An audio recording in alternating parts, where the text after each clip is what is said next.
Hello friends, easy tricks of short hand में आपका welcome है। फ्रेंड्स, आज मैं आपके लिए प्रोग्रेसिव मैगजीन में से एक डिक्टेशन लाई हूँ एक्सरसाइज 1 की, जिसमें मैं आपको 240 वर्ड्स की डिक्टेशन दूंगी और आप लिख के देखिए और मैं भी आपको लिख के दिखाऊंगी। 70 की स्पीड में ये डिक्टेशन है। आई होप आप लिख पाए। तो चलिए फ्रेंड्स, मैं आपको लिख के दिखाती हूँ। फर्स्ट ऑफ ऑल फ्रेंड्स, आपको ऐसी नोटपैड लेना चाहिए और आपको साइड में एक लाइन खींच लेनी चाहिए। इससे ये फायदा होता है, जब हम डिक्टेशन लिखते हैं तो हमारा पूरा हाथ लिखते लिखते स्पीड में, मतलब एकदम से बाहर को ना जाके, हमें ये ध्यान रखना होता है कि एक बाउंड्री लाइन है, इससे इस तक पहुंचने से पहले हमें अपनी लाइन चेंज करनी है। ये एक ट्रिक होती है और बहुत यूजफुल होती है, इसलिए मैं आपके साथ शेयर कर रही हूँ। तो फ्रेंड्स, चलिए हम लिखना स्टार्ट करते हैं। ये मेरा फर्स्ट पेज था और ये मेरा सेकंड पेज है। इस पे भी मैंने ऐसे लाइन खींच ली है। और जब हमारी डिक्टेशन पूरी हो जाती है और हम उसे रीड करते हैं तो डिफिकल्ट वर्ड्स जो है हम यहाँ पर लिखते जाते हैं। जिसमें हमें पढ़ने में प्रॉब्लम हुई, उस वर्ड को मैं यहाँ पर लिख लूंगी। तो चलिए फ्रेंड्स, हम लिखना स्टार्ट करते हैं। I should like to refer to the proposed US aid to Pakistan. Recently, the House has been that there has been a pact between Turkey and Pakistan, and it is said that this is likely to be followed by some kind of arrangement between the United States and Pakistan for military aid. I spoke about this matter in December last, before the House adjourned, and expressed our concern about it. That concern was not so much due to any ill feeling against Pakistan, and certainly not due to any ill feeling against America.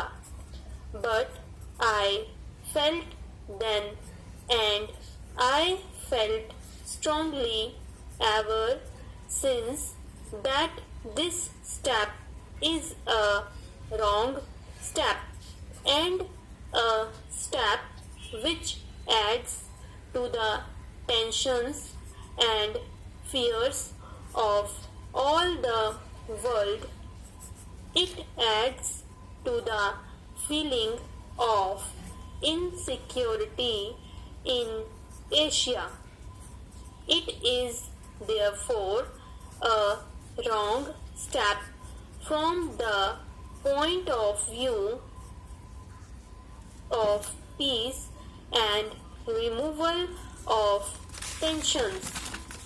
Some may justify it from a military point of view, but I submit that judging world affairs through soldiers' eyes and ears is a dangerous thing. A soldier's idea of security may be one thing, a politician's or statesman may be somewhat different.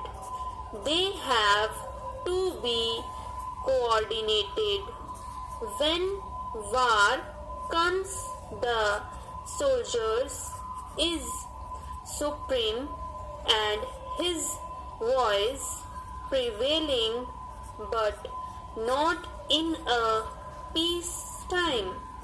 But if the soldier's voice prevails in peacetime, it means that peace is likely to be converted into var. तो देखिए friends, ये मैंने आपको dictation लिख के दिखाई और आपने देखा होगा कि मैंने कैसे लिखा।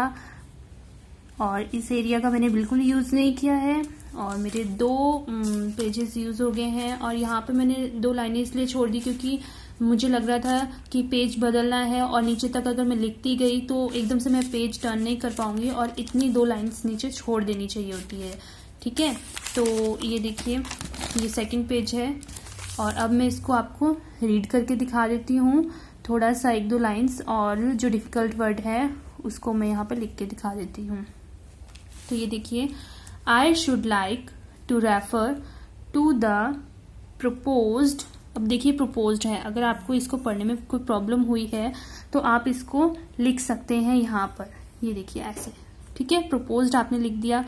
और अब आपको पूरी लाइन में देखने की वो नहीं है जरूरत कि क्या प्रॉब्लम हुई थी किसमें। जैसे है पाकिस्तान, पाकिस्तान को आपने यहाँ पर लिख दिया।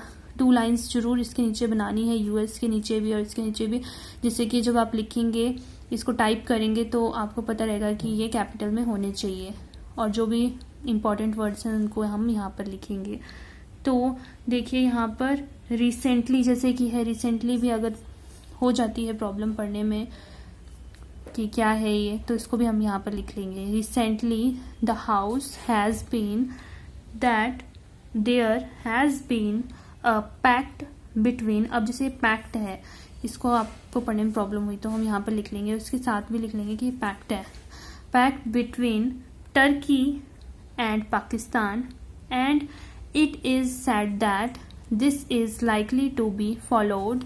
फॉलोड में कोई प्रॉब्लम हुई तो हम यहाँ पर लिख लेंगे followed by some kind of arrange between the United States. ये हमारी शॉर्ट फॉर्म है और इसको हमें प्रैक्टिस करना है क्योंकि देखिए United states and Pakistan for military. अब देखिए मिलिट्री है, मिलिट्री और मैटर में कितना डिफरेंस है। मिलिट्री के लिए हमें बिलो द लाइन बनाना है और मैटर के लिए हमें लाइन पे बना देना है। तो इन दोनों की प्रैक्टिस तो साथ के साथ करना बहुत जरूरी है। ठीक है फ्रेंड्स, तो ऐसे राउंड मार लेना होता है इस पे, जिसकी आपको प्रैक्टिस करनी है।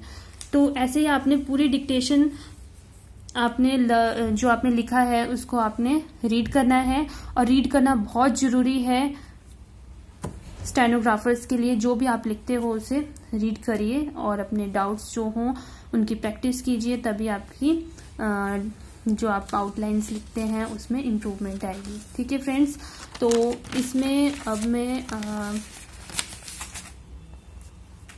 आपको बस यही बताऊंगी कि आपके जो भी इसमें डिफिकल्ट वर्ड्स हों उनकी आप प्रैक्टिस करना। और तो मिलती हूँ अगली वीडियो में कुछ नए वर्ड्स के साथ और नई डिक्टेशंस के साथ। मेरे चैनल को लाइक, शेयर एंड सब्सक्राइब करना मत भूलिएगा।